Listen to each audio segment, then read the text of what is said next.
Good morning, everyone. We are going to get started in just about a minute. We're waiting for some more participants to arrive.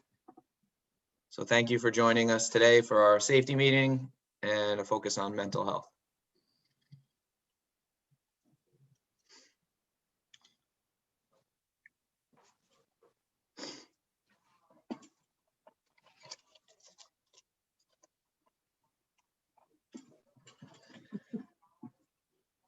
And again, if you're just joining us, we'll wait just a few more moments for a few more attendees to join us. And thank you for joining us this morning for our safety meeting on mental health.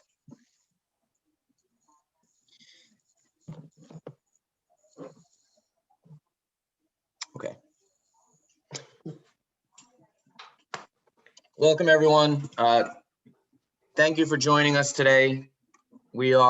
This is our monthly safety meeting, which we've dedicated to a panel of our professionals on mental health. And so first I want to thank everyone for joining us.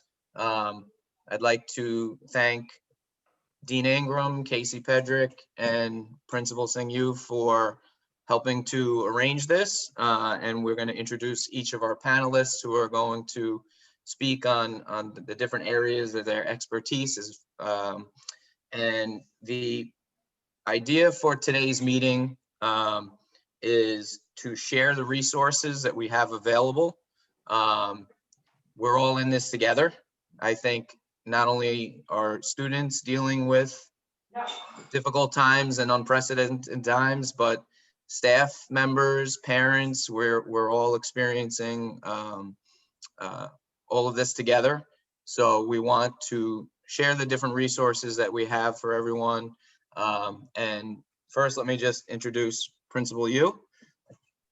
Great. Thank you, Mr. Moran, and good afternoon, I guess mid-morning to everyone. Thanks for being here for our safety meeting. Just want to re-echo and reiterate all the thank yous to our entire team, who's going to be giving quite a bit of important information on mental health and overall well-being. As Mr. Moran just indicated, this is something that's really important for us as a school. It's been important ever since the pandemic and will continue to be important even when the pandemic is over. This is something that we need to continue to emphasize because we do want the experience for all our young people to be a positive one. But as Mr. Moran also just mentioned, it's also about our adults and being able to work with our families and staff so that we all can be productive and healthy and positive as we continue to go through the remainder of this school year and subsequent ones. So again, thank you for being here. Big shout out to all our safety committee members and all the work that you're continuing to do to support the school community. And again, a big thank you to our staff and our panelists who are going to be giving us their wisdom on continuing to think about our mental health and overall well-being. So thank you very much, everyone. Thank you, Principal Yu. So in my role as assistant principal for safety, I'm also the assistant principal for health and physical education. Since we've undergone these changes in remote learning, we've shifted our focus to more social emotional learning and to mental and physical well-being. So our first panelist, and this is something that your children have been experiencing in their PE class, we wanted to give you a little bit of a taste. This is something that you can do together as a family. You could do 2 or 3 times a day, try to help reduce the stresses, the sitting in front of a computer screen all day long. And really that has been the focus of our phys ed department, to try to help with all of those issues. And so Mr. Vasken Choubaralian from our phys ed department is going to take us through a few exercises. Good morning, everyone. Thank you, Ms. Moran, for inviting me here today. As Mr. Moran mentioned, I'm going to give you a couple things that we do in class. It's going to be a shortened version of it all because of time constraints today. But the important thing is that I want to emphasize before we start is that you get yourself and you get your children out, you get them moving, and try to encourage them to do things together, going out for a walk. For example, today is a beautiful day, nice and warm. It would be a great day for you to go for a walk with your kids around the block or a local park. That's a really easy way and a good way to take your eyes off the screen, to get your body moving, and ultimately improve your mental health.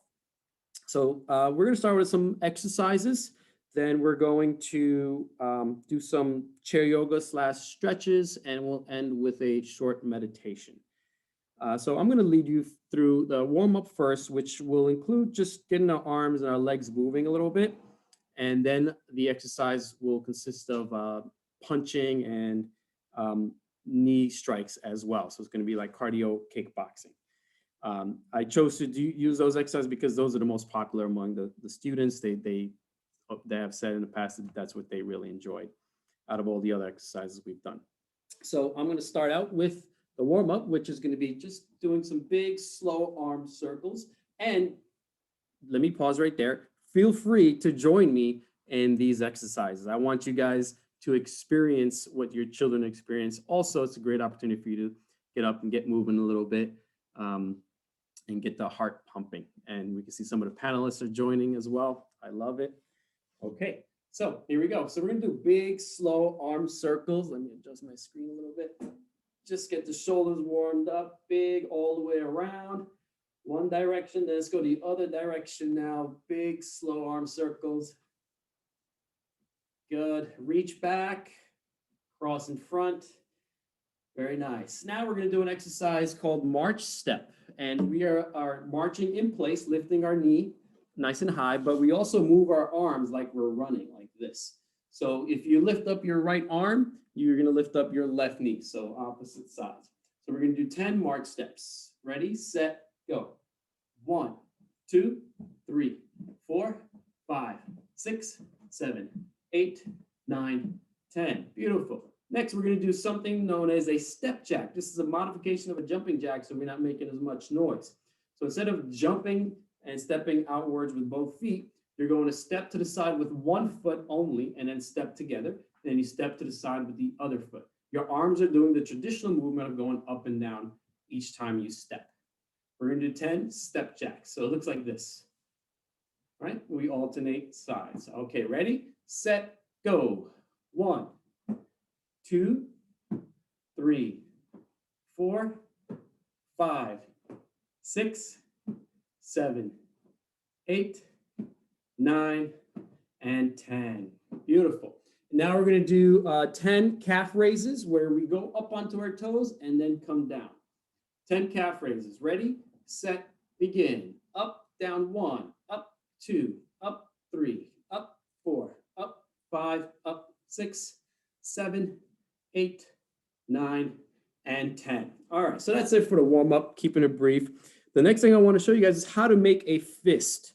So the first thing you do is you hold your hand up like this, fingers are squeezed together.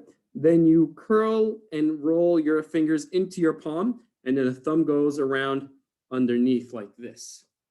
Okay, you don't want to have your fist tightly clenched the entire time. It should be relaxed most of the time, and it should only tighten as you extend the arm. So we know how to make a fist. Now we have to learn the defensive posture with both hands up just around your chin. Keep your elbows close to your body. It looks like this, okay?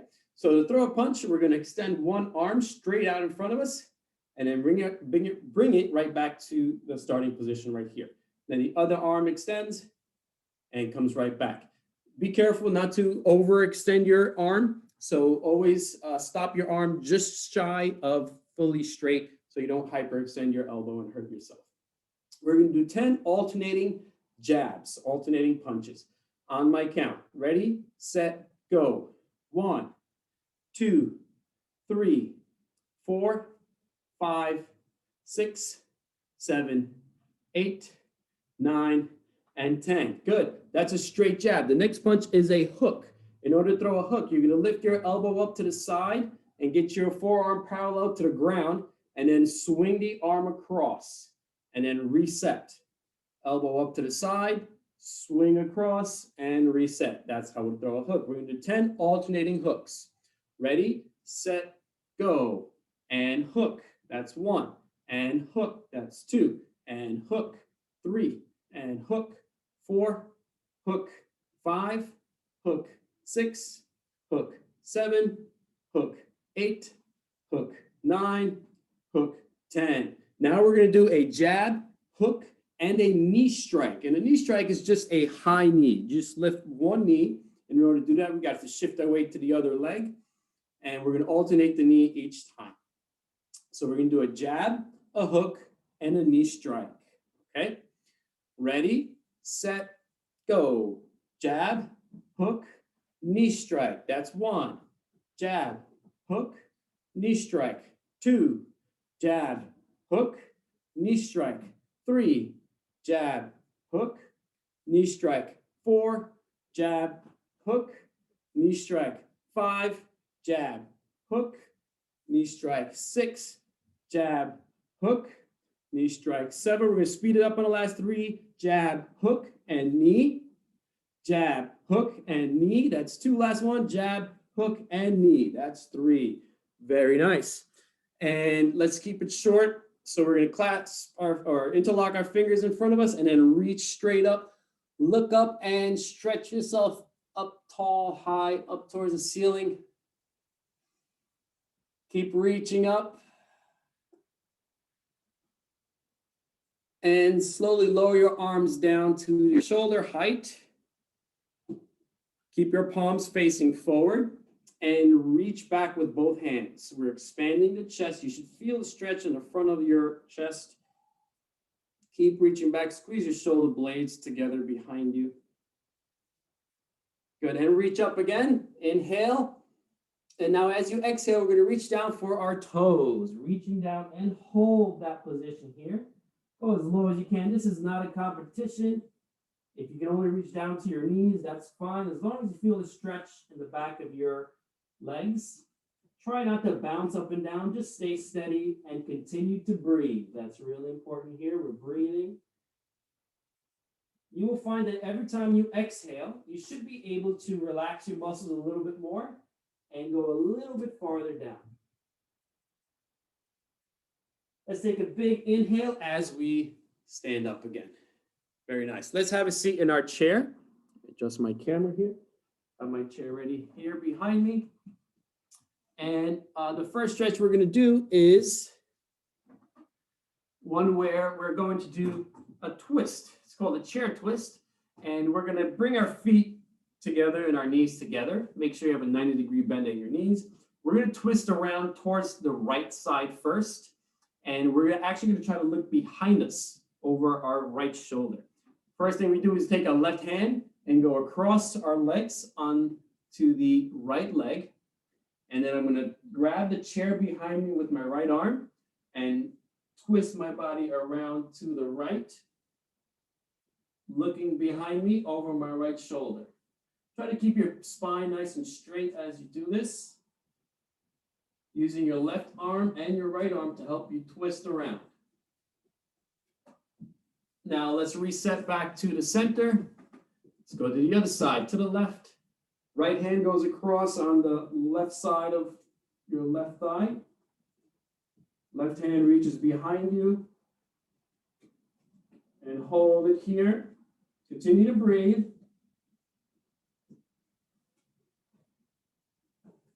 And come back to the center. Very nice. I think we should just go into the meditation now. And you guys will be at liberty to choose whether you want to close your eyes or keep your eyes open. But I will tell you that having your eyes closed is going to help you have a better experience. So let's begin. Get yourself in a comfortable seated position. Try to relax your arms, but at the same time, engage your core muscles so you're sitting up nice and straight. The next thing I want you to focus on is your breathing. We're going to inhale and exhale through our nose, taking deep, long breaths. And we want to pay attention to the air as it moves in through our nostrils, fills up our lungs, and then as it leaves through our nostrils, trying to push all the air out. Deep breaths as you continue just to focus on your breathing. Continue to breathe. Nothing else matters right now. Nothing else exists except you and your breath.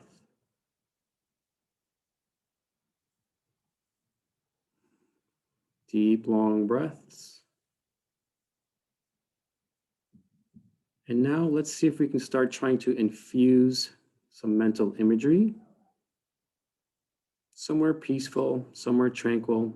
Picture yourself there. Put yourself on a beach, put yourself on a mountaintop, wherever it is that brings you peace. And try to feel your surroundings.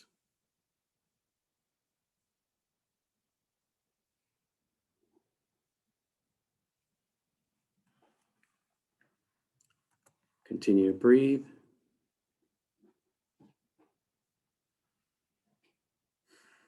And slowly now, start bringing your attention back to where you are right now. You can open your eyes, wiggle your toes.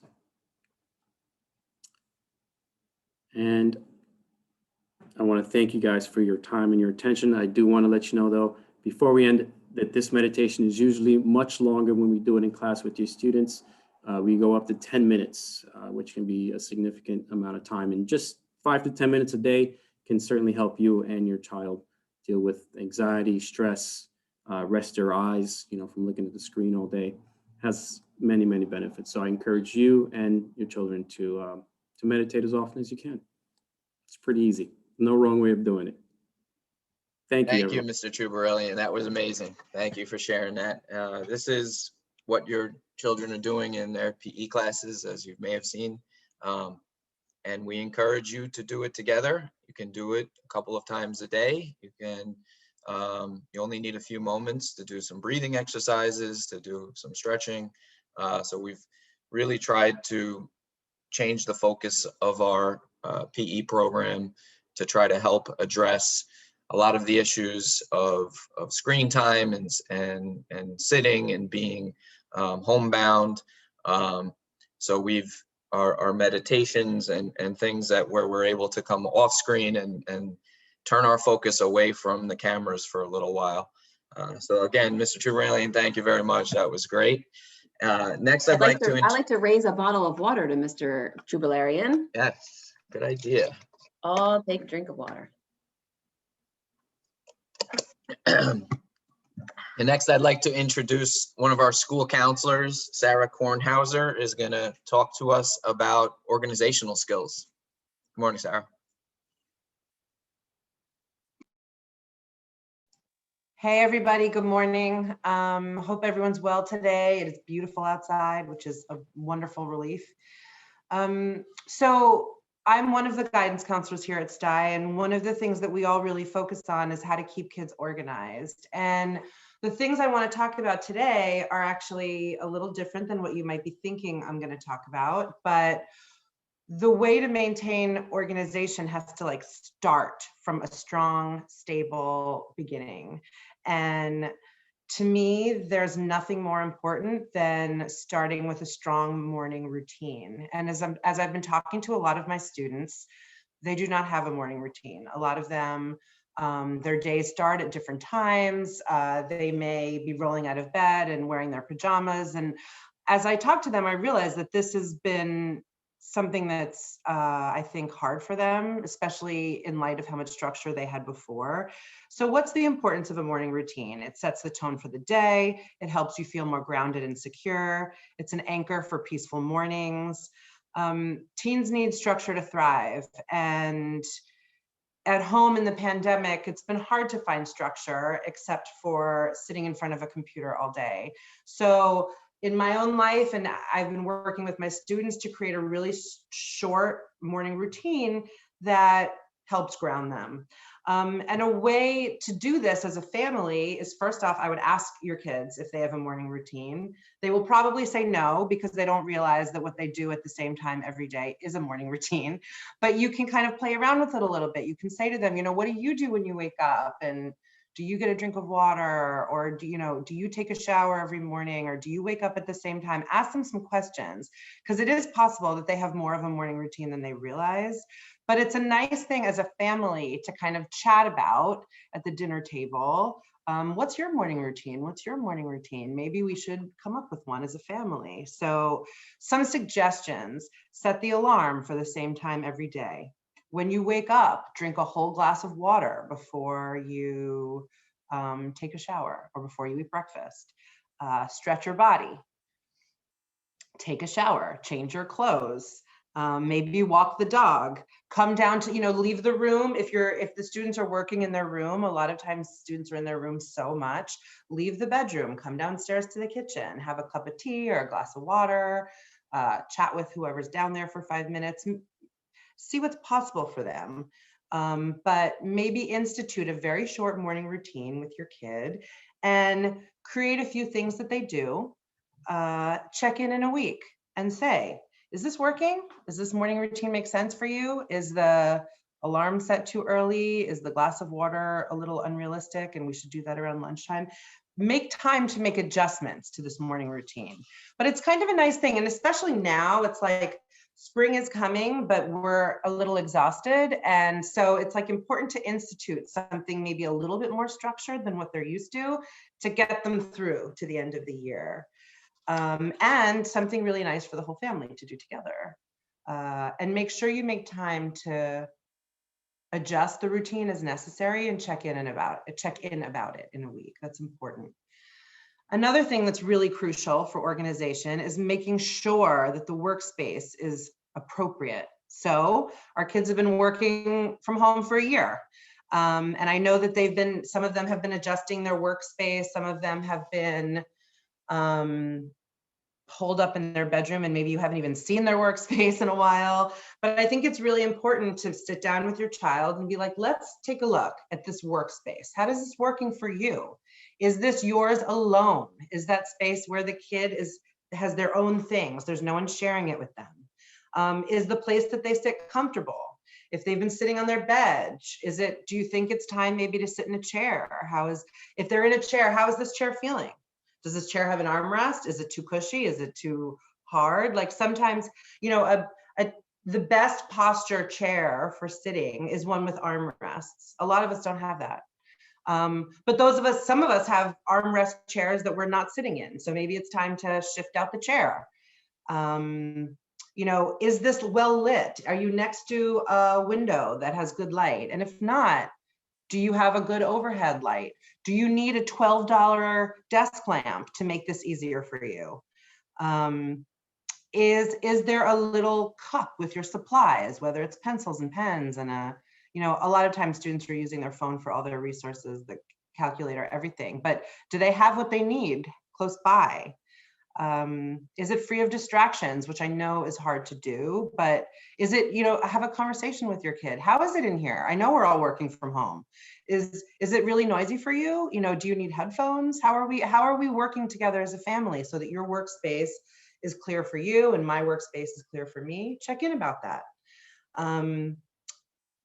Also, is their workspace messy? Do they need to maybe do a clear out at this point? We're just finishing the first marking period of the second semester. Maybe we need to clear some stuff out. Maybe there's stuff at this workspace from first semester that's not really relevant anymore. Let's remove it. Maybe there are things that we can kind of push off maybe to the underside of the bed and we don't have to bring them out until finals time. So let's separate them and put them over there. And make sure that, there's a little routine around clearing the workspace at the end of each day. Oftentimes, at the end of my work day, I have stuff everywhere and it would be a complete tornado in this house if I didn't spend 5 minutes cleaning up the space, putting the pencil away, putting my cup of water and then my cup of tea and then all this stuff that I accumulate over the day. Make sure at the end of the day that stuff's put away so that when the student comes back in the morning, it's clear. Another thing that I think is really crucial is we are sitting at our workspaces for so long that when it's time to play, the student should not be sitting in the same space. So maybe the student is still interested in computer time, are still interested in being on their phone, I think it's really important to get up out of the chair and do that somewhere else. And these are things to make the workspace sacred. And also, I mean, as the year has progressed, my workspace, I've like put pretty things near my computer that make me feel good. I have some flowers, I have a candle. And I say that to say, like, if the student has things that matter to them, maybe they should, you know, put a little tablecloth over their desk, or put their cute little stuffed animal there, or if there's like a beautiful picture that they like in their room, they could put it by their workstation, just to make it like a little more fun as we have this final push towards the end of the year. I know it's been really hard, and sometimes it's felt really dry, and these are just small ways to make it a little bit more meaningful and positive, and fun, and make the students feel ownership of their space. Some students love to doodle with colored pencils, and they like pretty colored markers. I've told them, treat yourself and see if your mom will treat you to an Amazon purchase or to go to the local store for like some purple markers, because they feel good to do your work with purple. Sometimes these tiny little things matter. They certainly matter to me. So I can imagine that they would be something nice for your students too.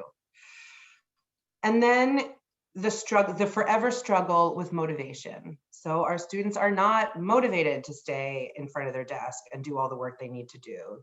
I'm hearing from parents that their ability to stay focused has really greatly diminished, and parents are worried. And a lot of parents are dealing with it by harassing their students and saying, you have to sit, I don't know what to do. You know, I'm getting a call from your teacher, I don't know how to make this better. And the student also really doesn't know how to make it better, because we are living at a time that's not developmentally appropriate for your teenagers. Their bodies and their minds need something other than what they're getting. And when parents come to me saying, how do I help my kids motivate? Instead of giving you a whole list of strategies for how to do it in your desk, the truth is what these students need is to get, if they are in a complete blank and they're staring at the screen and they can't get anything done, get up out of your chair, stretch your body, go outside if you can, even if it's just to the stoop with a mask on, get some fresh air, even if it's cold, open the window a little bit. And in a perfect world, take a walk every day. Doing that will help with anxiety, it'll help with sleep, it will help with energy, immunoresponse to sickness, motivation, and focus. So at this point in the year, our students need to be our minds are foggy, and the way to address that is by going outside if at all possible, and if not, vigorous exercise inside. But open that window, let the air in, even if it's cold, for a wake up. Sit in the sun if at all possible. All of these things will actually help with motivation. And they're somewhat counterintuitive sometimes, because it means getting up and away from the schoolwork. But truthfully, the students who are committed to doing that have more focus and have more ability to stay disciplined when it comes to work. So, you know, I know we're all at different comfort levels with going outside at this point, and you really have to find what's best for you. But I think that fresh air, sunlight, and moving your body, there is no real replacement for that.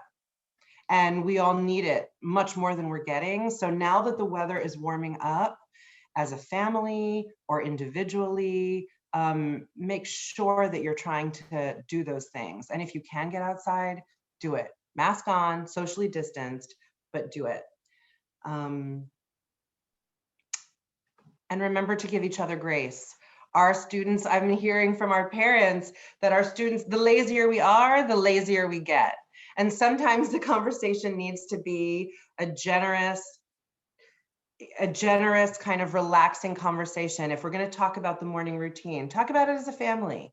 Parents, talk about how you can work on your morning routine too. Offer to help each other, because I think that, you know, all of us have just been we've all been spread so thin, and we've all experienced great loss and anxiety. So keep being generous to each other, be generous to your teenagers, be generous with your love in the house, and make sure that we're all kind of giving each other as much space as we can to slowly get on board with these changes. And hopefully they'll create positive rewards for your young people. And I wish you guys luck with it.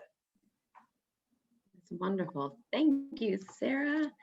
I thought if any of our panelists wanted to share, they could share maybe something that's working for them in their workspace. And you mentioned happy, but also parents, this is just a washed out salsa jar.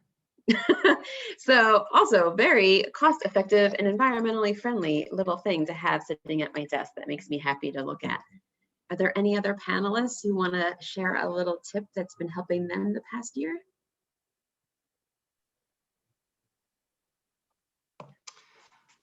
I'll tell you one of mine. Okay. I've tried to create routine around when my workday ends. Mm. So just important, you know, just as important as the morning routine for me, it's like the workday ends at around 3:45.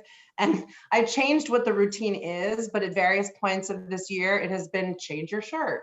It has been drink a cup of coffee or have a snack. It has been check the mail. Do something that separates in a ceremonial way the end of the workday from kind of the beginning of what comes next. And that has given me a lot of peace, actually. I have one too, Casey.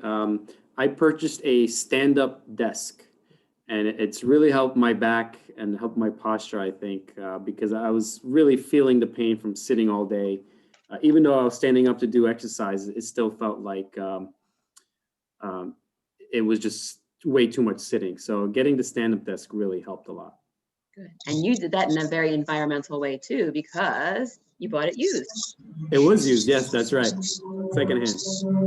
I have a calendar that I look at of my family, and then I've got letters from my daughters and my wife. And so every time, you know, midday or any of the dates I need a break, I just look at that just to remind myself to kind of get refocused. So that's been really helpful. I'll add. So, you know, again, there's nothing that beats, you know, a short walk. So again, just really getting out of the apartment and just walking a few blocks and back is always a great routine. And also through one of our colleagues, school counselor Guthrie, who does a lot of these mindfulness exercises and meditation. So a lot of it has also been some of her follow-up work and things obviously on YouTube that, you know, you could also find. So yeah, kudos to, again, Ms. Guthrie, and again, to many of you that, you know, obviously are always sharing, you know, a lot of these self-help, you know, at the home. Thank you.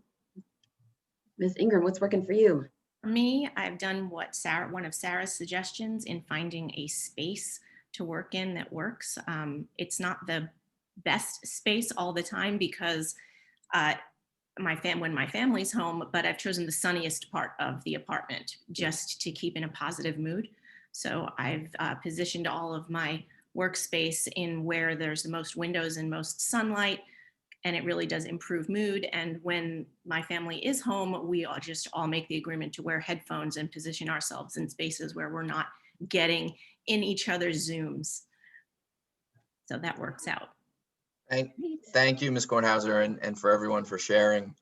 I've made sure to include exercise in my day.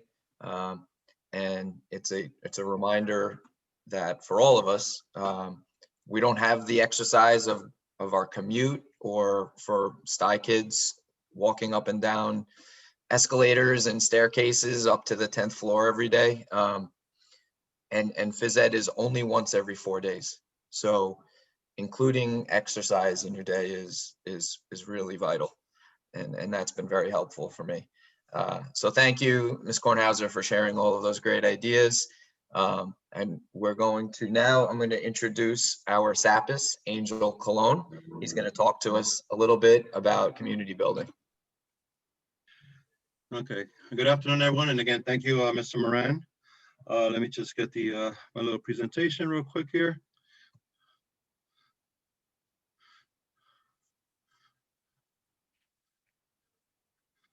One second.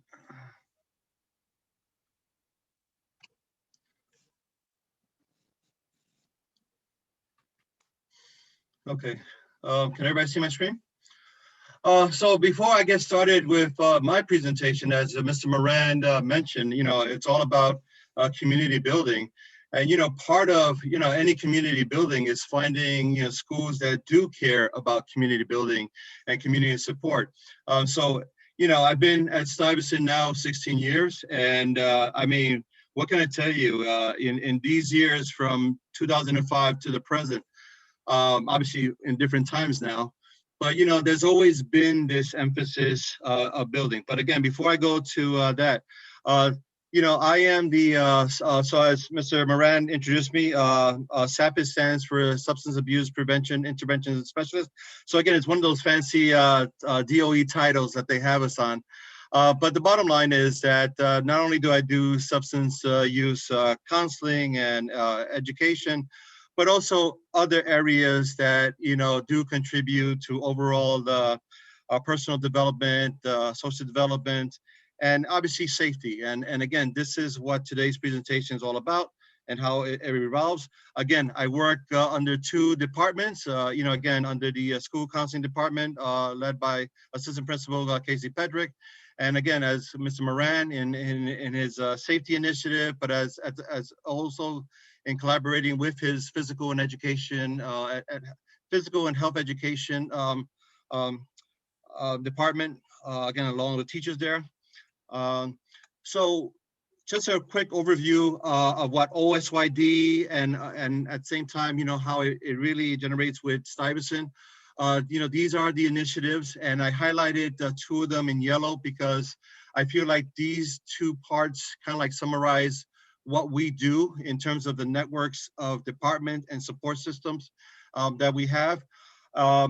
And again, also the emphasis on, respect and acknowledgement of diversity. We have equity teams, we have a diversity, equity, and inclusion committee, respect for all, equity in books, library. I mean, there's so many people that are doing a lot of this stuff to really educate and promote, all the diversities. Again, we're a school of 73 nationalities. I think it's a little bit more. I haven't done an update in quite a while, but this just shows, again, the type of community that we do have of representations of nationalities that come all over, New York City.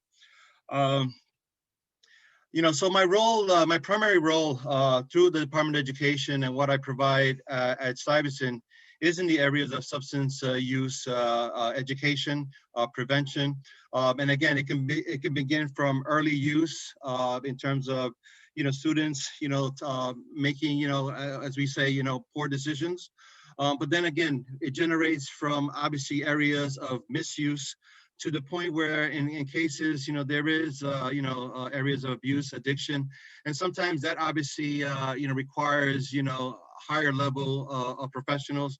Obviously, I'm not someone to diagnose, anyone, on the school site, and the person that will follow me to this presentation is actually going to be covering a lot of this in terms of, her mental health initiatives and what she does to provide services, to the community. But again, to do some of this stuff, you have to have a lot of, information awareness campaigns, throughout the year. And you will see, again, if we were physically in the building, you will see, again, the community coming together to really promote some of this information, on the second floor by Dr. Aber's office or wherever, like I said, we have it throughout the building. There's always advertisements for this, again, through the newsletters, my newsletters, Dina Ingram's newsletters. So, we are always trying to, provide, as much information and resources, to the community, because again, we want to focus on the prevention, for focusing on any type of prevention would at least not, we will avoid the interventions. But again, the interventions do happen because obviously, again, things just happen, at the school. So this is where I wanted to really focus. So part of everything is through the networks of the communities that we have at Stuyvesant High School. And, part of the challenge and the question is always, how do we, how we can be proactive and how we can promote community health, awareness, wellness within our building. And again, we have through a lot of, teams and clubs, throughout our school. Again, this is just a small, group of what we have in terms of some of the students who have mission statements. Again, this is all through the SU, through the student union, in terms of promoting a lot of the student life and community service of clubs, activities. And again, we have like 150 to 200 of these type of clubs. So again, these are just, a small network. And some of them, like I said, do divide into different specialization, whether, like I said, is activism, things in terms of focusing on community, diversity, education, health, and also the pro-social, school spirit, environment. Right now, like I said, if we had a regular, we'd be in sing mode right now. We'd be right now watching Sing and talking about Sing. But again, that's something that is still in the works. We will have Sing this year. So a lot of these things also through the students are, again, through workshops, through, presentations, whether it be in a class, whether it be in groups, or sometimes, special meetings where usually forums, after school forums. So again, there's always things such as life skills, which I like to call life strategies, teen interventions, because again, being a teenager, being young adolescent, there are challenges, okay, but then part of it is also the communication, again, the rapport, the connections that we have, with people. We have the Respect for All campaign, that again falls throughout the school year. And obviously the mental health awareness campaigns and the wellness night, which again, we have one coming up next Tuesday through Dina Ingram and the Parent Association, focusing on mental health under COVID. We have our talk circles around race, which again engages students to really come together to talk about certain campaigns. Matter of fact, what you see behind me is something that's in the work, again, because of what's going on in affecting our Asian Americans and Pacific Islander population. So again, just like they gave us a voice in supporting us through some of the earlier hardships of things that we were going through, the African American community, Latinos, the same thing we have to be here also for our Asian Americans and, in our community. So again, guys, please, come on board. Again, there's been a lot of this stuff through the news. And, for some of the people that couldn't join us today, again, I want to give a shout out to, again, all the school counselors. Matter of fact, to all the students that are watching right now and to the families that are watching right now, these are the people, these are the support system, because you do have the relationship with your teachers, but you also have to have that relationship and the connections with your school counselors. Again, they're there for you guys. You heard from school counselor Kornhouser, who again gave you a presentation of basic skill sets in organizations. But again, from the school counselors, we have Mr. Blum, who does a lot of internship, coordination and student opportunities. Our social worker, who again is going to follow me and Jessica Chock-Goldman. And that's just the networks of people. Obviously, our administrations, through again school assistant principal Pedrick, Mr. Moran, our principal, our nurse. We have so many of this that's available to everyone to access. But we just got to hear from you. You just have to connect. Email us, please. We want to hear from you. Okay. So again, reach out, people.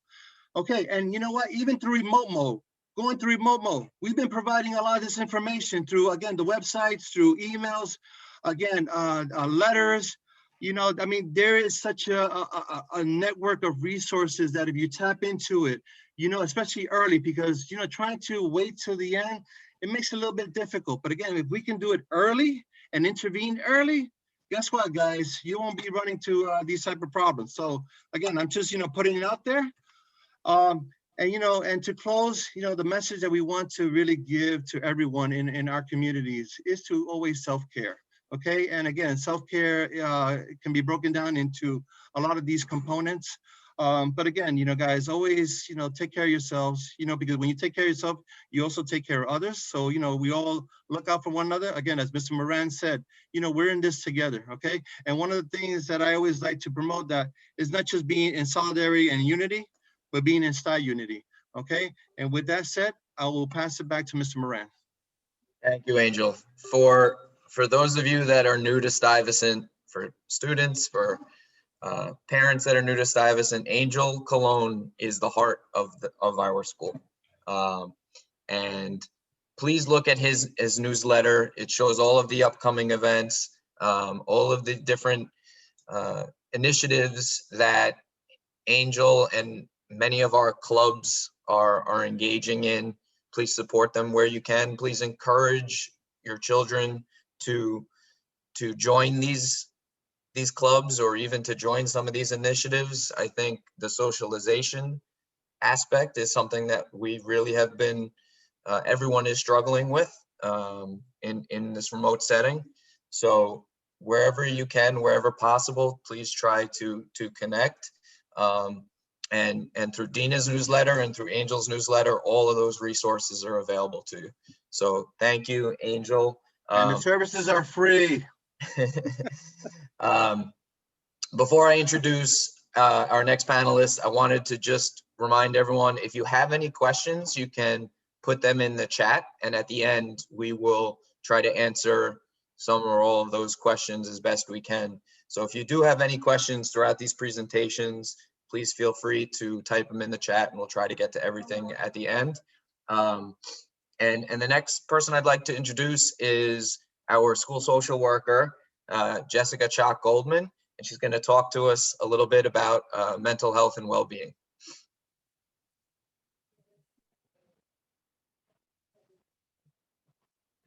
Hi, can you hear me? Okay. Hi, I'm Jessica. I'm the school social worker, and I'm going to quickly go through about adolescent mental health. And Sarah Kornhouser and Angel Cologne have touched upon this, and so I'm just going to move through. As we know, it has been a hard time during COVID. Our students are going through a lot, and our families are going through a lot. And some of the things that have come up during COVID are concerns, anxieties about health, both themselves and their families, parents losing jobs, pervasive discussions of death, which is something that we're seeing on the news through friends.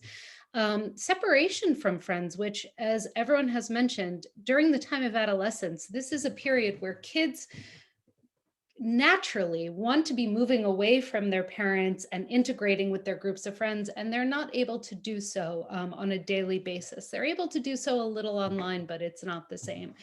And then school disruption, which we know our kids are still in, and although changes are going to be made, many of our kids are still going to be home during this time.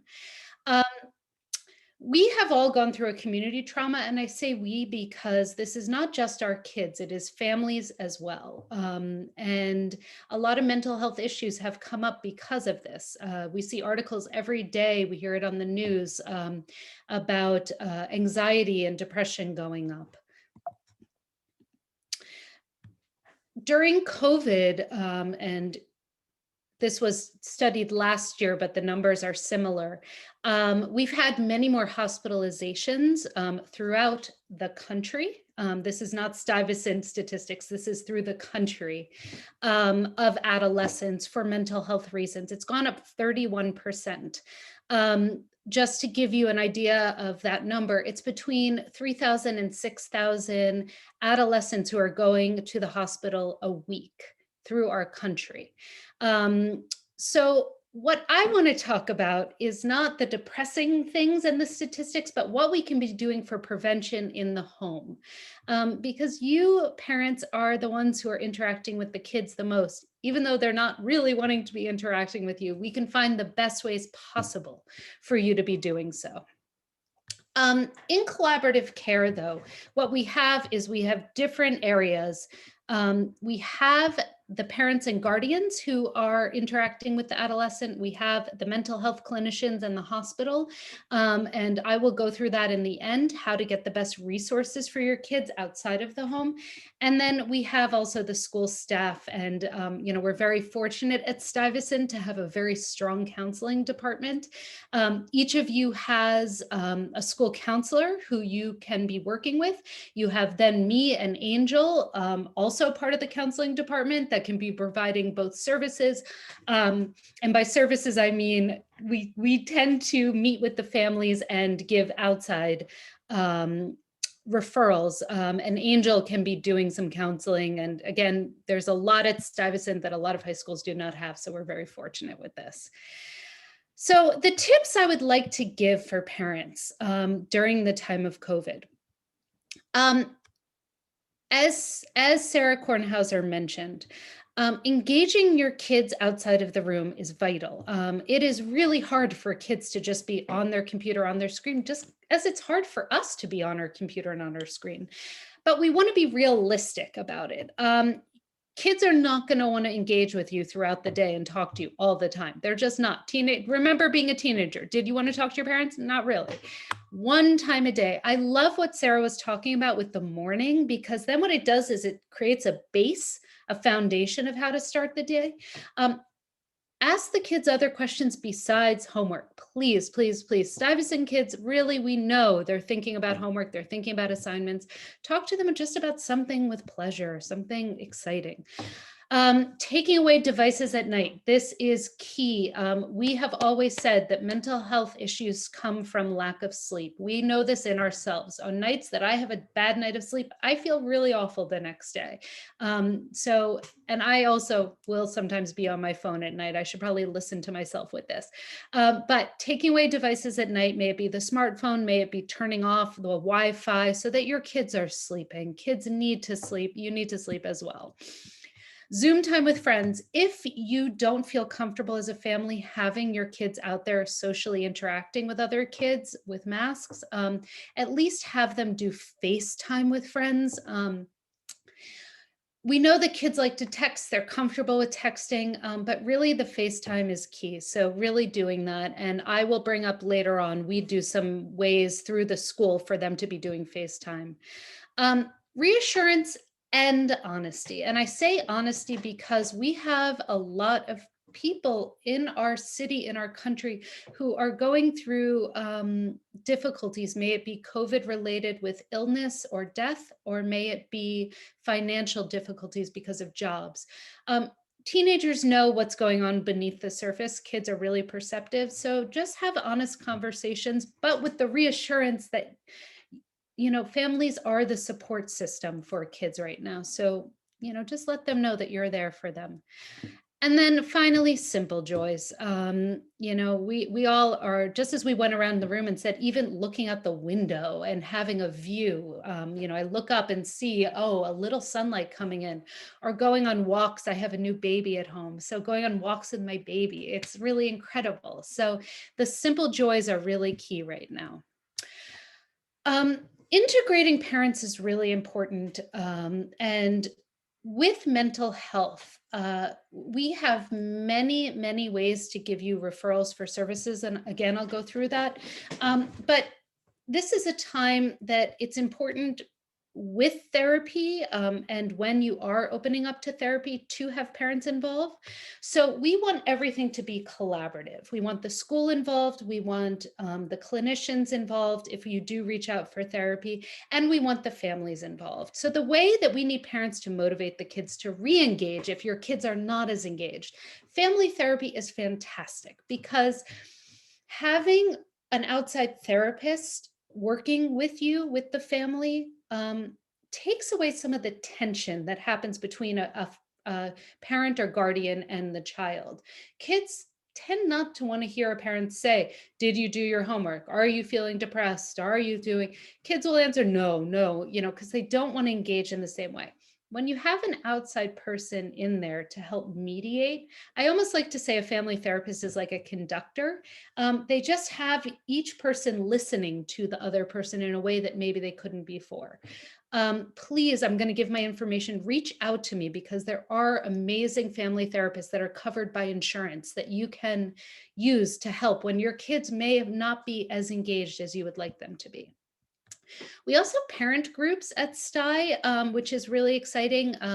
We have a Korean parents group, we have a Chinese parents group, and I know that our parent coordinator posts a lot about different ways that parents are involved. So please look out, because it really, again, using each other to give suggestions.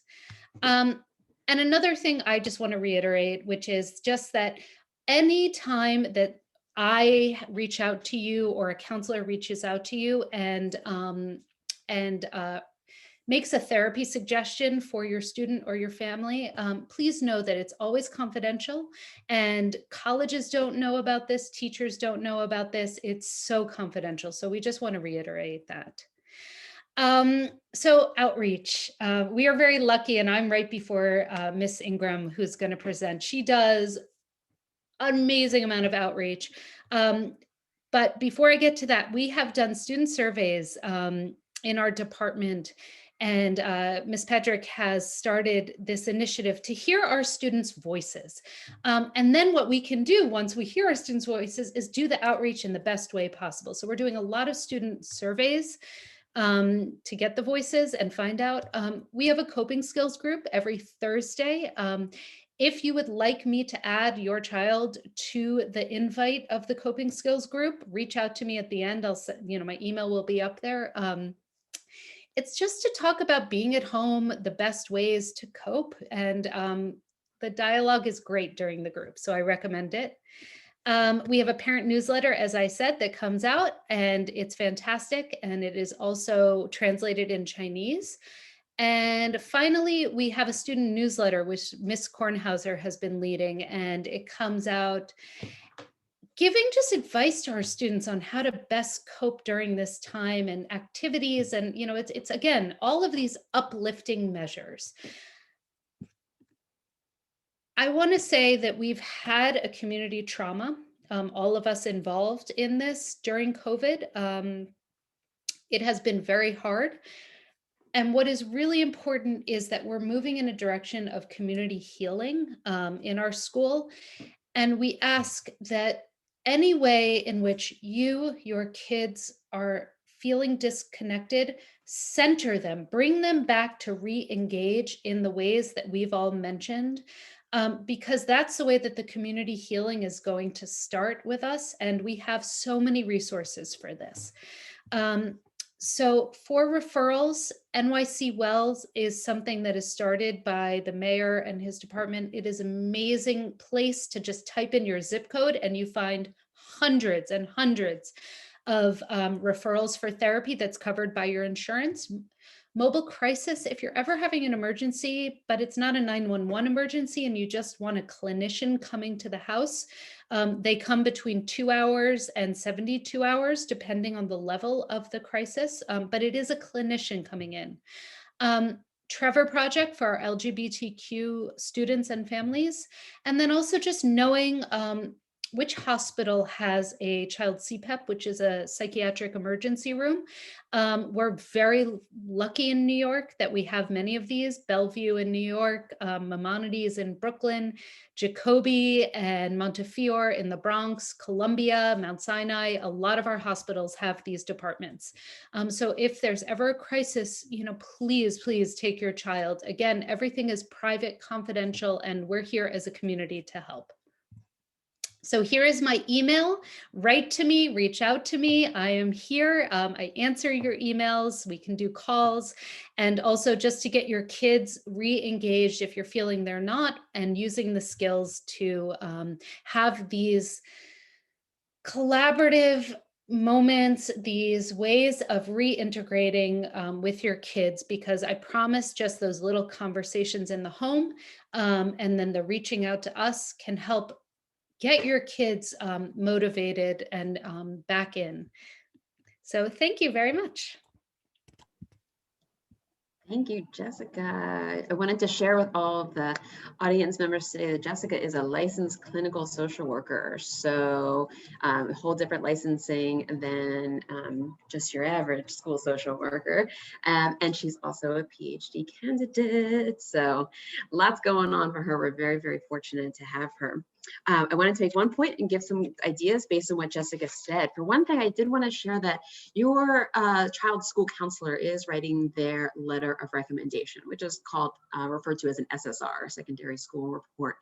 And I really want to assure you that SSRs, these letters of recommendations, are not at all affected by any shares that your child makes about their overall mental health, some anxiety that they're going through, a stressful period of time, feelings of depression.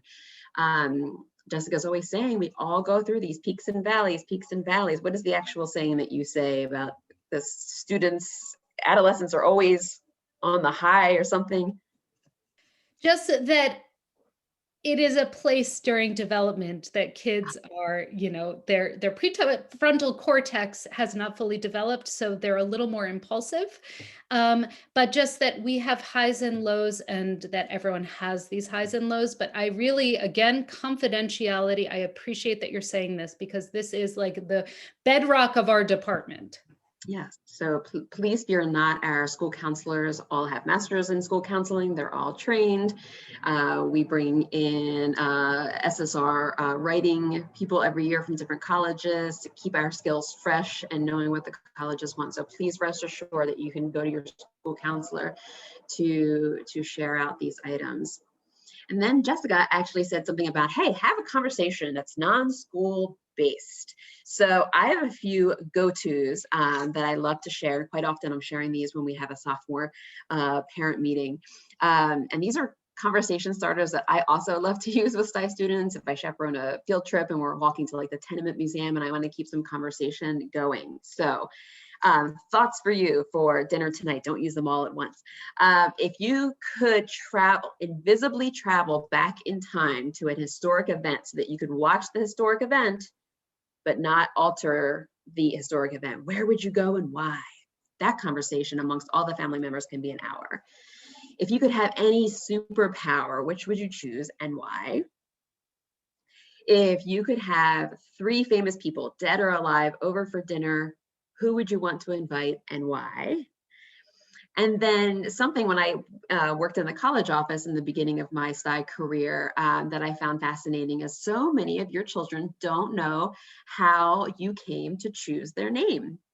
So I would even have a student here and there named Casey, and I would say, how did your dad choose that name? And they wouldn't know. So I think it's a pretty interesting story for you to be able to share out how it was that you chose their name or what their second name was. I actually wrote my college essay on, because my parents didn't name me for a couple of days, and it was between Casey and Corey. And so my college essay was, what if I had been Corey? What would have changed? Would she still like this? Would she still be like that? So it's a very interesting topic to play around with. And put it out there to any panelists to share any other little conversation starters that you think are awesome. Yes, thanks, Casey, and thanks, Jessica. Actually, in our health and phys ed classes, we have a question of the day, and a lot of those same questions have, a lot of those same questions, such as if you could go into the future, where would you go, who would you meet? Those have been the types of questions that our teachers have been asking their classes to try to, elicit some discussion, some response from students. And this goes along with the social emotional learning that we spoke about earlier. So yeah, I like seeing the connections between the things that are happening in our classes and then the same things that our counselors are talking about. And that's really where we can see some great change and improvement in everybody's well-being. So I was very happy to hear that. Yes, Ms. Moran, and it does start the day. It does start the day's, lessons. It's a great icebreaker. Okay. Thank you again, Jessica, for all of that information. Our last panelist is our Director of Family Engagement, Dina Ingram, and she's going to talk to us a little bit about communication and resources for support. So Dina, take it away. Hi, everyone. I'm going to just share a screen to get us started. And just give me a second to set that up. So there is one thing for certain that we covered today is that we have a tremendous number of resources, support. Stuyvesant is a very big place, and we are very strong with the amount of support and resources that we have.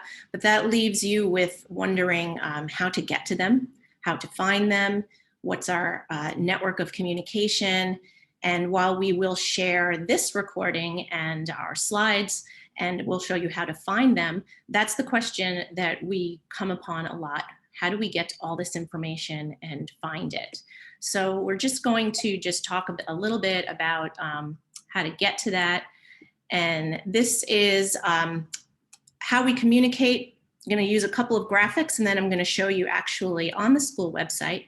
and on our information system, Talos, where we can find all that. So there are 6 ways that, primary ways that we communicate with you. 6 sounds like a lot, but just keep in mind, I like to call Stuyvesant a small city because it really is one. So we do have the weekly update that we mentioned before. You get that every single Monday from me in your email, and I'm going to show you how to find it if you lose that email among many. And that's going to give you an overview of everything that's going on for that week of STI. We do communicate through email. We also have the Talos blog. Phone calls can be automated. They're more automated when we're in the building, but we have teachers that call directly home, counselors that call directly home. I speak to parents, so we're making calls directly and speaking with you. We are on social media. I'll chat out later where to find us, how to find us on social media. And then of course, we have one of the most engaged and largest parent associations that I think we have in New York City. I'm completely biased, but we have the best.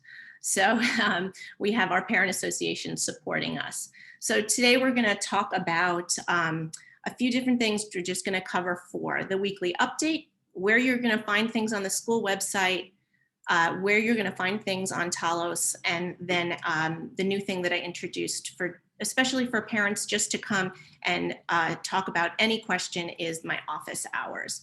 So I'm just going to stop sharing this screen momentarily and take you straight over to our blog. So hold on just one second.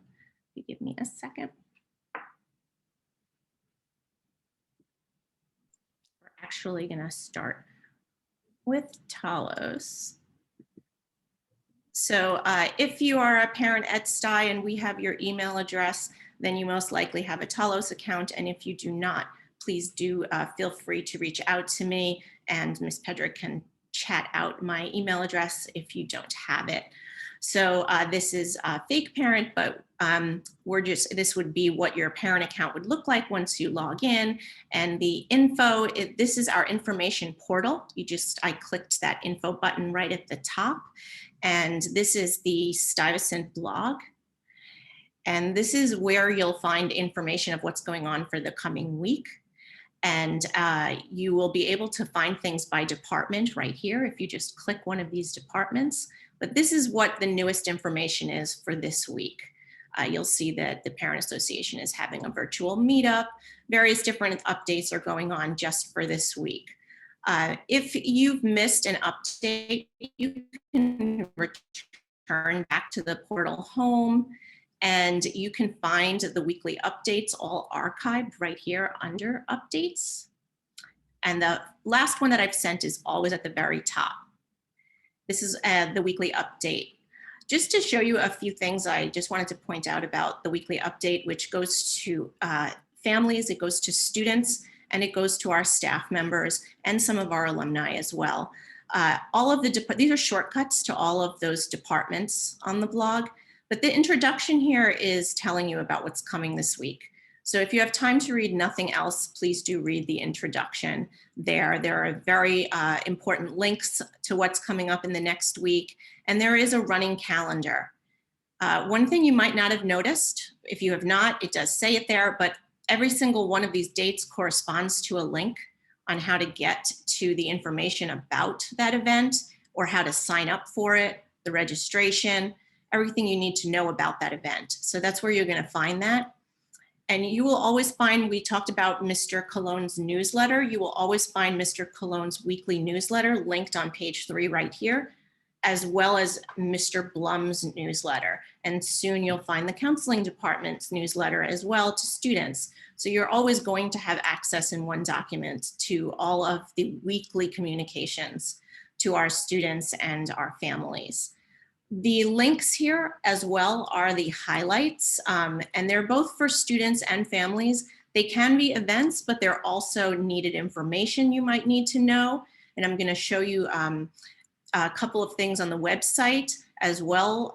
You'll never find anything on our website that you won't already see on Talos first on the blog. So these are links to our blog. Of course, we can't put every single thing here.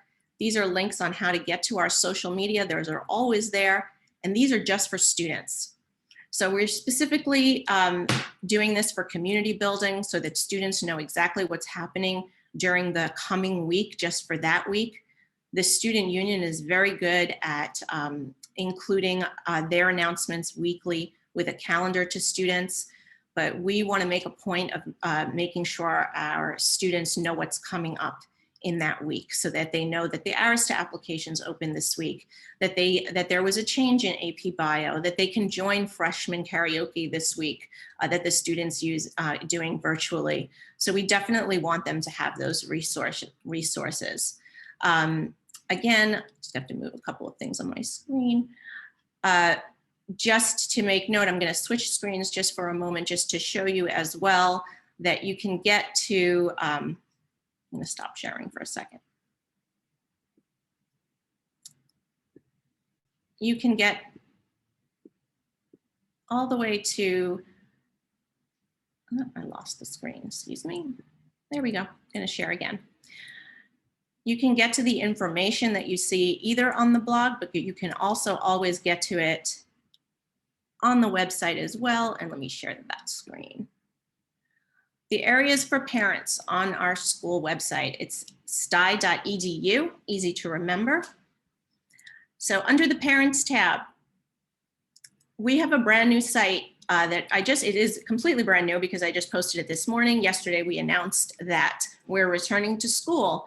So just as we had a return to school 2020 site, now you're going to find information about our return to school in 2021 right here. So the announcement that we made yesterday is right here. So please, you can find that right here under return to school. So any new announcements that we'll get, we'll keep posting them right here for you. These are things that you're also getting in your email. I know that your email boxes can, if they look anything like mine, they can get congested. So if you ever have a question, you have more than one place to turn to. But I want to make special mention, since we are having this meeting, especially about mental health and wellness at STY, that we've put some assets on our website to consolidate what we also tell you in our emails, in the weekly update, and on the blog. So under family engagement, you can go to the info and news section, which, like I said, you'll never see anything here that you didn't already get updated with in our blog or on our emails. But we have a COVID-19 page that we started in the summer. And this outlines all of the people you see on the screen today that are involved in this, including our nurse. But there's a resources tab that you'll find information on vaccines, information on workshops, information on resources, things just isolated about COVID-19, the pandemic. There's food assistance here, things about the SNAP benefits, the EBT card, but we also have one on mental health and wellness, which include workshops, opportunities for you to find more information, things that Ms. Chock-Goldman shares with us, because mental health affects everyone. So these are for everyone, caregiver supports. So please make use of these. And because we want also to give back, there are ways to give back to the community. So we might not be suffering. If we're not, then those are ways that we can give back to the community. So we just want to make mention of these assets that we have on our school website, where we're continually updating in more than one place. So while you don't have to log in on Talos to see the blog, you do have to log in to see the documents folder. And that is another place, but you don't have to log in ever to see anything on the website. Also want to make mention that under the Parents tab, you will see links there. You can always get in touch with our staff right here under staff email addresses. They're all alphabetized by last name. So if you ever need to know, how do I get in touch with a teacher, a counselor, an administrator, there's a complete list there of all of our contact emails that you can find. This is where you'll find policies, calendars, the testing calendars. You'll also be able to link to our parent association that has their own website with a huge amount of supports, different outreach groups. I did want to make mention, just quickly, I'm just going to go back to Talos real quick. You'll see it in a different view for a moment. Just to show you that when you do when you are at the at Talos in the document hub, you'll be able to see things. Don't try to find documents this way, scrolling through all these documents. That will be very frustrating for you. But we do have all of Mr. Blum's newsletters here, Mr. Cologne's newsletters, and for you parents, this guides tab will give you information on things like Google Classroom, how to use that, how to use Jupyter, a guide on how to use Pupil Path, things like that. Other guides, everything is isolated here. Rules, remote learning, homework policies, things like that. They're also isolated here. And when we do presentations like this, we'll post the slides that we've had right here under our presentations. And when there's recordings, this one is an open meeting and it would be public. So we would post the recording and we would post it on our blog. And there is a YouTube channel where we have our public ones listed. Many of our meetings that are not public would not be seen right here, but we do give you the link. It would be an unlisted link. So it wouldn't be that anybody can just search it. These are the ones that are searchable. So there is a YouTube channel. So there are a number of ways that you can get to the resources that we provide. And the biggest resource you have as parents, for those of you listening, is me, because I'm your catch-all. So you can come to me at any time for any issue and email me, and you have a phone number that you can call me at, which I'll chat out, but it's on the website as well. And so we want to make ourselves known that we are completely available to you for any time that you need us. And I think that that's a lot of ground covered. Thank you, Dina. That very important stuff. The website, Talos, all of the different systems where we can find all that information. And thank you, Dina, who does such a wonderful job keeping track and updating all of those platforms. So I'm going to take a few minutes just to answer a few of the questions that people posted in the chat. So our first question is, can you please send a list of the exercises and meditation that was just completed? So two ways we can do that. One is all students have a Google Classroom. All of our assignments for health and phys ed are in the Google Classroom. So it might be a nice activity to sit down as a family and look through and pick and choose. But I will also, we can send a few out, and we'll send some out with Dina's assistance through the blog. So maybe we'll pick and choose a few for people to share and to be able to complete those exercises. So that was a great question. The second question is, can you please address helping to organize the extreme number of emails that students are receiving? This is something we are all dealing with. I think, especially during remote, the communication is constant. Emails are constant, and I was trying to think of the best way to answer this, and what I think is, and Dina just shared it it is on the website and is also in Talos. We have the school-wide expectations for remote learning. We have the homework policies. All of those are posted on the website and in Talos. For example, a teacher sending an assignment or posting a homework, it has to be posted before the end of the day, and the assignment then can't be due until the next class period. So we've tried to be proactive and build in some expectations to help deal with this, so that students and families don't feel like they have to constantly be checking their Google Classroom, their email, all of these different systems. They should be able to manage it. And if that is not the case, if there seems to be, maybe a teacher that is posting things later than should be, or your child is not getting the information that they need to be successful, please let us know. The teacher is the first person that you should be reaching out to. The department chairs, all of which the staff list can be found on the website. But the department chairs can also be a resource if that is not happening. And then, of course, the people who are here, whether that is myself, Ms. Pedrick, Dina, Principal Yu, please reach out to any of us if that is not the case. If any of these expectations are not being followed, we were very thoughtful about putting these in place to help try to reduce the stress around email and communication and making sure there is enough time for students to complete their assignments. So please, communicating that with us, if that is not the case, is very important so that we can look into it and address those situations. Mr. If I Moran, may can I just, also, oh, go ahead. oh, go ahead, Ms. Pedrick, and then I'll go on I'm going after to you. pop into the little chat thing, the stysu.org email address, because little shout out to Ms. Oy, school counselor, who I know is watching right now. She happens to be the school counselor for both the president and vice president of our student union. So she's a wonderful go-between for us.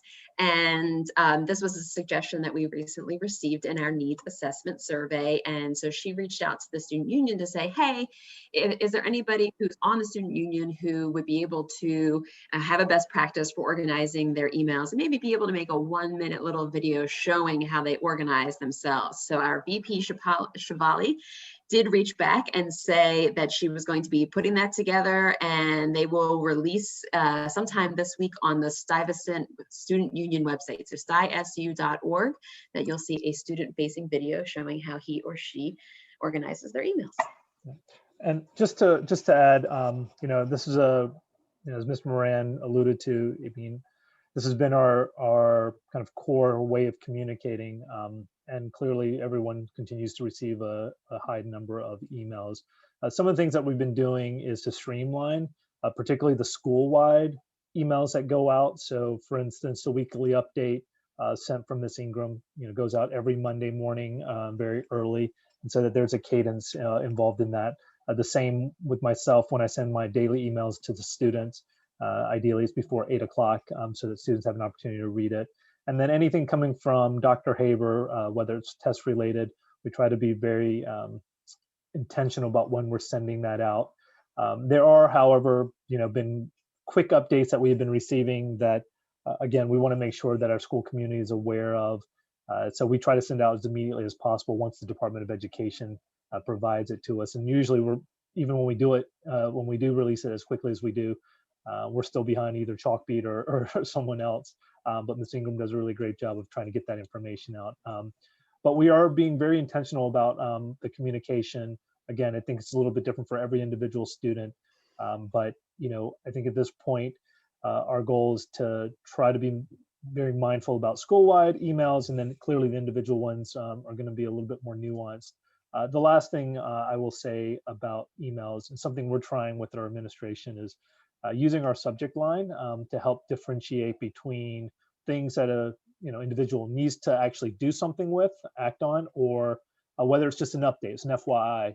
And sometimes those actually help, at least in terms of categorizing which ones are the important emails and which ones are the ones that you can most likely leave unread. And so, again, these are all different strategies that we all continue to work on, and will continue to provide to students as well in ways of trying to strategize of maximizing time. Thank you, Principal Yu. The next question was regarding community building and availability. I think Angel Colon answered that. And if you have any specific questions, since we do have so many different clubs and organizations, the website is the first place I would go to take a look at those. And then obviously, if you have any follow-up questions, Angel is the person I would speak to first. And you can also contact the student union who helps manage the clubs and organizations. And Ms. Moran, can I also add that, again, we, on the Stuyvesant website, there is a Spark website there that people can access, and it does have information and resources, as well as, club information of every club. And also, two other things to also add, that again, I mentioned school counselor Guthrie, not just, again, her being a school counselor, but she does run a meditation club, so she does a lot of these yoga activities, mindfulness, that, it's available for the community. And also, Mr. Moran, through you and Dr. Markova, we have a wellness council, which again, that's also very amazing in terms of what is also being built in terms of, promoting wellness. So again, kudos to that, to really add and emphasize, okay? May I also ask, because I think perhaps that parent is talking about the blended model, that when we were blended, Ms. McCullough was taking our new students around to give them a tour of the building. Mr. Moran, Ms. McCullough, and I took students outside on nice days. We had our lunch outside in a big circle, threw a football around. The day before we went remote in November, we received a delivery of a giant Connect 4. Mr. Moran and I could not get any students to come out and play with us, but that's a different story. And then the day right before we left, I got a delivery of a giant chessboard. So when your students come back blended, we have those. Mr. Moran also helped to set up the ping pong tables on the different floors where the students were. So we have some opportunities for the students to be able to be socially distanced while also being social. Thank you, Casey. Thank you, Angel.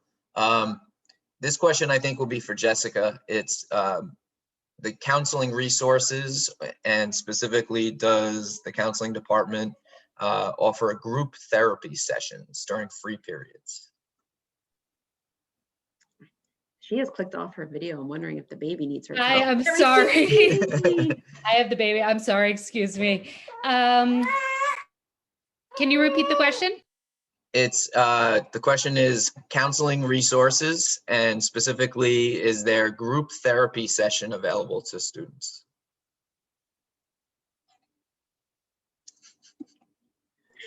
How about Ms. Pedrick? Would you like to help her answer those questions? One of the things I'll share is that this school year, Ms. Chock-Goldman and her intern had set up a stuck at home group that runs twice a week on Tuesdays and Thursdays at 2:30. So Jessica had given her email address, jchock-goldman@schools.nyc.gov, if you would like to ask her to extend an invitation to your child. So we initially send an invitation out, then after our first needs assessment, we send a second one out for a particular set of students, and we would welcome to increase that group. Just at our last department meeting, we were discussing opening things up to additional groups. Jessica, take it over. Yeah, we have, sorry about that. I apologize. This is Everyone here's a I have parent my in the own little audience. stuck at home. We are very fortunate to have the stuck at home group, which kids are really, they enjoy coming on to, they sign on. It's every week. It's all different grades and ages. So please email me if you'd like for me to include your child. It's a BCC email, so they have the choice every week if they want to sign in, and they don't see the other kids who are on there. And it's just a nice informal weekly counseling for the kids. On top of that, though, and I really do want to reiterate about reaching out to me, if you feel more comfortable reaching out to the school counselor, who just, again, when you go on Talos, you can see with your child who their school counselor is, and you can also CC me on that email. They know the resources, and they also you can choose to reach out to them, reach out to me, and getting the resources to kids. But again, the Stuck at Home is a great group just to be engaged in another way. Thank you, Casey. Thank you, Jessica. And I think that is a perfect example of the different challenges that we are all facing. So congratulations to Jessica on that beautiful little baby. And it really is a big thank you to Jessica and to everyone for taking the time out today and helping to bring some of these things to the forefront and share all of the different resources that we have available. And I just wanted to, one last time, if there was any of the panelists had any final thoughts before we finish up. Sure. So again, in addition to the community building, they can also find a lot of these clubs through the SU under sciactivities.org. So again, there's plenty of resources, guys. Please, we want to hear from you. And another vote to go out and take that walk. Everybody perhaps take 15 minutes after this, enjoy the sunshine, take a walk, stretch your legs. Thank you to all the panelists once again, and thank you to all the parents and staff, everyone who joined us today. We look forward to hearing from you, and take care and be well. Thank you, everyone.